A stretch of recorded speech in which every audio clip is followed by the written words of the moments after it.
আজ থেকে বৃষ্টি কমে যাবে। ২০ জুলাইয়ের পর আবারও বৃষ্টির সম্ভাবনা রয়েছে বলে জানিয়েছে আবহাওয়া অধিদপ্তর। এই সময়ের মধ্যে তাপমাত্রা বাড়বে। উত্তরাঞ্চল ও খুলনায় হতে পারে মৃদু তাপপ্রবাহ।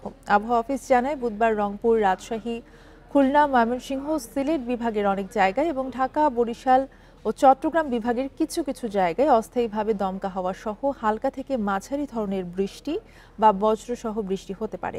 সেই সঙ্গে রংপুর, রাজশাহী, খুলনা ও সিলেট বিভাগের কোথাও কোথাও মাঝারি ধরনের ভারী থেকে এবং ভারী বর্ষণ হতে পারে এবং সারা দেশে দিন এবং রাতের তাপমাত্রা ১ থেকে ২ ডিগ্রি সেলসিয়াস বাড়তে পারে।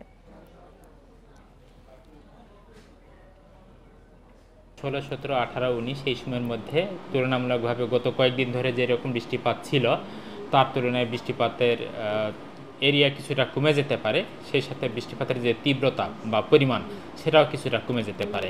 এরপর থেকে আবার আমরা আশা করছি যে ২০ তারিখ থেকে সারা দেশের আবার বৃষ্টিপাতের যে এরিয়া সেটাও বৃদ্ধি পেতে পারে। তার সাথে বৃষ্টিপাতের যে ইন্টেন্সিটি বা পরিমাণ সেটাও একটু বাড়তে পারে।